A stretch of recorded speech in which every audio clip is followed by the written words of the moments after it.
Doctor आशीष हांडा जी BJP से join हो चुके हैं, राहुल सिंह जी कांग्रेस से वो भी हमारे साथ ज्वाइन हो चुके हैं, और दिनेश सिंह जी हैं राजनीतिक विश्लेषक, वो भी इस वक्त आपके टीवी स्क्रीन पर। बहुत बहुत शुक्रिया और बहुत बहुत स्वागत आप तीनों का हमारे साथ जुड़ने के लिए। एक साथ बहुत देर के बाद आप तीनों मेहमान आए हैं। माफी चाहूंगा, बहुत देर के बाद यह मौका मिला क्योंकि जम्मू कश्मीर के चुनाव चल रहे थे, लेकिन सर जम्मू कश्मीर के चुनाव संपन्न हो चुके हैं और अब हम हरियाणा के रण में हम भी कूद चुके हैं। आशीष जी, मैं आप ही से शुरुआत करना चाहूंगा।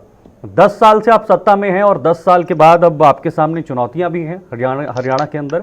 आखिर कैसे हैट्रिक पानी है और किस स्पीड के साथ, किस रफ्तार के साथ आप गेंदबाजी कर रहे हैं? शीतल जी, आपको, मेरे आदरणीय को पैनलिस्ट को और आपके चैनल के सभी प्यारे प्यारे दर्शकों को भारतीय जनता पार्टी की तरफ से मेरा यानी डॉक्टर आशीष का प्यार भरा नमस्कार। शीतल जी, ये बात तो हमें भली भांति पता है कि नायाब सिंह सैनी जो हमारे चीफ मिनिस्टर हैं हरियाणा के, उनके कुशल नेतृत्व में और मोहन लाल भदौरी जी जो हमारे प्रदेश अध्यक्ष हैं, इनके मार्गदर्शन के अंदर इस बार जिस तरह से सेंटर में तीसरी बार एनडीए की सरकार बनी है, हरियाणा भी इस बार हैट्रिक मारने जा रहा है और तीसरी बार वहां पे भाजपा की सरकार बनने चली जा रही है। ये सब जानते हैं क्योंकि जनता की पुकार यही है कि भरोसा दिल से, भाजपा फिर से। क्योंकि हम वादे नहीं करते, हम दावे करते हैं। दावे इसलिए करते हैं क्योंकि पिछले 10 साल में हमने per capita income house hold को डबल करके दिखा दिया है, हमने एक्सपोर्ट को 3 गुना बढ़ा के दिखा दिया है। और आज से 10 साल पहले जहां पे मात्र 538 जो विलेजेस थे वो राउंड द क्लॉक इलेक्ट्रिसिटी पाते थे कांग्रेस के रूल में, वहीं पे आज 538 से संख्या बढ़ के ये 5800 विलेजेस की हो चुकी है। 2019 में जब लोकसभा के चुनाव हुए थे तो तब आपने 303 सीटें लाई थी और पूर्ण बहुमत की सरकार बनाई थी। 2024 में जब लोकसभा के चुनाव हुए और 2019 के जब आपके विधानसभा के चुनाव हरियाणा में हुए तो आपके पास 40 सीटें थी। ठीक है, उस समय भी आपको गठबंधन करना पड़ा था, पूर्ण बहुमत नहीं था। गठबंधन के साथ आपने हरियाणा के अंदर सरकार बनाई, वही अभी भी चल रही है। अब 2024 में लोकसभा के चुनाव हुए, आपकी सीटें 240 पर पहुंच गई हैं, क्योंकि जिक्र आपने किया लोकसभा चुनाव का। अगर मैं हरियाणा विधानसभा चुनाव की बात करूं तो क्या वहां पर भी आपके विकेट गिरने वाले हैं? और चूंकि आपकी गठबंधन की सरकार है, मैं बता रहा हूं आपको, बिल्कुल आपका सवाल एकदम जायज है। तो हैट्रिक कैसे है ना यहाँ पे, तो फिर हैट्रिक कैसे लगेगी सर? बता रहा हूं आपका सवाल एकदम जायज है। लेकिन क्या है कि पहली बात तो ये जो पॉलिटिक्स है, बीइंग अ डॉक्टर बता रहा हूं आपको, ये ईसीजी की तरह होती है, कभी ऊपर कभी नीचे, कभी नीचे कभी ऊपर। ये ग्राफ यूं ही चलता है, जिस दिन स्टेबल हो गया समझिएगा जान निकल गई, पहली बात। दूसरी बात, ये हम सब जानते हैं कि लोकसभा चुनाव और विधानसभा चुनाव अक्सर एक ही तय लय में और तय में नहीं चलते हैं। कई बार इसका विपरीत परिणाम हमने दिल्ली में भी हमेशा देखा है पिछले कई सालों से। तो इसलिए अगर लोकसभा में हमें जैसा चाह रहे थे वैसी हमें जीत नहीं मिली तो विधानसभा में भी नहीं मिलेगी, ये सोचना शायद उचित नहीं होगा। तीसरी बात, जब हमने कहा कि हम वादा नहीं दावा करते हैं, हम काम करके दिखाते हैं, और हमने वो काम करके जो 3 मुख्य काम थे आपको बताए, उसके अलावा जो हमने संकल्प पत्र दिया है जिसमें हमने 20 मेन बिंदुओं के ऊपर जिक्र किया है। अगर मैं उस संकल्प पत्र की छोटी सी आपको बात बताऊं तो ये हमारा जो संकल्प पत्र है ना, ये बिना पर्ची और बिना खर्ची के लोगों को नौकरियां दिलवाने वाला है। 2 लाख सरकारी नौकरियों का हमने बात किया है और प्रॉपर प्रावधान करके बात किया है कि ये 900 करोड़ की कॉस्ट पे ये लोगों को दिया जाएगा।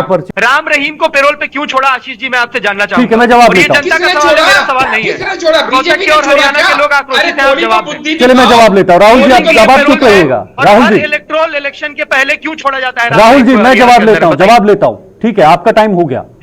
डॉक्टर आशीष जी जवाब दीजिएगा। राम रहीम को पैरोल पे बाहर आना ठीक चुनाव से पहले, इसके पीछे क्या कारण है? सुनिए आशीष जी, मैं सवाल पूछ रहा हूं। नहीं आशीष जी, सवाल तो पूछिएगा, मैं आपको पूरा समय दे दूंगा। ठीक है जी। जवान, किसान और पहलवान जिसका जिक्र राहुल जी ने किया, और यही एक महत्वपूर्ण अंग है हरियाणा में चुनाव का।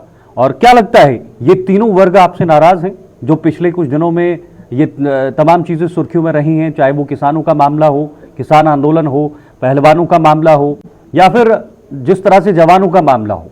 अग्निवीर को लेकर भी आप बैकफुट पर नजर आ रहे थे, बोलिएगा आप। जी शीतल जी, उम्मीद करता हूं कि क्योंकि मेरा कनेक्शन भी डिसरप्ट हो गया था तो मुझे अनइंटरप्टेड टाइम दिया जाएगा ताकि मैं आपके और राहुल जी की सारी शंकाओं के समाधान तर्कपूर्ण तरीके से दे पाऊं। सबसे पहली बात तो, जब राहुल जी इतने पढ़े लिखे समझदार व्यक्ति होके ये सवाल राम रहीम पे पहले बोला जाए कि आशीष जी ने ये देखो यार, पहले आप जवाब दें। ये फिर शुरू हो गए। ये जनता का आक्रोश खत्म नहीं होगा, ऐसे आप ये तरीका ठीक है, बीजेपी आएगी। अब जरा बोलने दीजिए डॉक्टर आशीष जी को। आशीष जी बोलिए।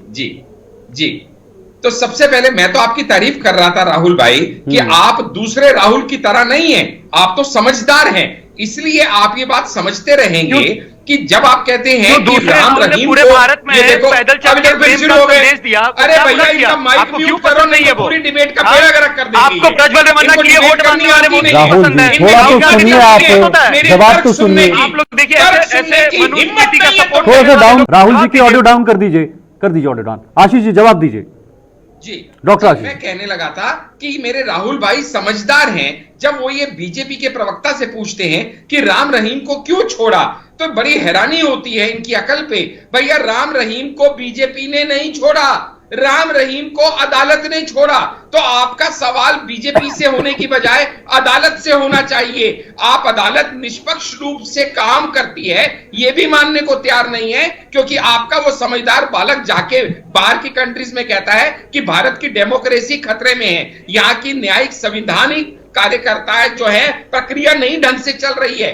बताइए राम रहीम को हमने छोड़ा क्या? पहली बात। दूसरी बात, ये जब अफवाहें फैलाते हैं ना कि किसान हमारे साथ नहीं है, जवान हमारे साथ नहीं है, ये सब अफवाहें हैं। ये सारी अफवाहें इनकी 8 अक्टूबर को धुआं और पानी पानी हो जाएगी जब इनको रिजल्ट। ये देख शीतल जी, ये तरीका नहीं है डिबेट करने का, ये तरीका नहीं है शीतल जी डिबेट करने का। राहुल जी, शीतल जी जब ये बोल रहे, मैं आपको कितनी बार बोल चुका हूं राहुल जी, बीच में मत बोलिए सर आप। शीतल जी टाइम जा रहा है डिबेट का, इनको समझाने के प्रयास में। ये 54 साल के बालक की तरह समझने वाले नहीं है। फेडर डाउन करके मुझे मेरी बात खत्म करने दीजिए। ये कोई तरीका बात करने का शीतल जी, आप उनका फेडर डाउन नहीं कर सकते हैं। जब वो बोल रहे थे मैंने एक आवाज भी निकाली थी ना, मेरा सवाल पूछने का आवाज भी निकाली थी मैंने। राहुल जी आप सर क्यों ऐसे आप कंट्रोल नहीं कर पा रहे? राहुल जी चुप करिए, आप चुप हो रहे हैं। डॉक्टर आशीष जी 40 सेकंड है आपके पास, 40 सेकंड आखिरी। नहीं 40 सेकंड, आप 10 सेकंड दीजिए उनको। आपने 3 मिनट दिए, मेरे पास 40 सेकंड है, क्योंकि मेरा सारा टाइम उनको आप बोलिए डॉक्टर आशीष जी जवाब दीजिए। लेकिन मैं सिंपल सी बात कह रहा हूं कि हमारे पास इस समय 100% ये गारंटी है कि इस बार जो फिर से तीसरी बार हरियाणा में हमारी सरकार बनेगी। ये मैं क्यों कह रहा हूं? ये मैं इसलिए कह रहा हूं क्योंकि हमने वादे नहीं दावे किए हैं। हमने क्या क्या मैनिफेस्टो में बातें कही हैं और पूरी के पूरे डाटा के साथ कही हैं जो जनता समझ रही है। जब हम कहते हैं कि हम 2 लाख लोगों को सरकारी नौकरी देंगे, तो हमने 900 करोड़ का जवाब नहीं दे रहे हैं। आप ये भाषण, चलिए मेरा समय भी खत्म हो रहा है। दिनेश जी आखिरी कमेंट आपसे लूंगा, कंक्लूजन कमेंट करो। ये तरीका नहीं है, ये तरीका नहीं है शीतल जी प्लीज। राहुल जी मैं हिमाचल की बात कर रहा हूं। जी हिमाचल में भी देखिए जो वादे किए हम पूरा कर रहे हैं। हिमाचल में देखिए आप हमने जो स्टेट्स में देखिए जो वादे किए गए हैं पूरे किए जा रहे हैं। हिमाचल में तो सरकारी मुलाजिम सैलरी अपनी तनख्वाह के लिए तरस रहे हैं सर। हिमाचल के अंदर चीफ मिनिस्टर को, कैबिनेट मिनिस्टर को मेरे तनख्वाहें नहीं मिलेंगी, पैसे खत्म। आशीष भाई आप ही बोल लीजिए, फिर मैं बाद में बोलता हूं। अभी तो आप 2 लाख नौकरी दे रहे थे। इतनी देर से तो आप ही बोल रहे थे क्योंकि मैं था ही नहीं।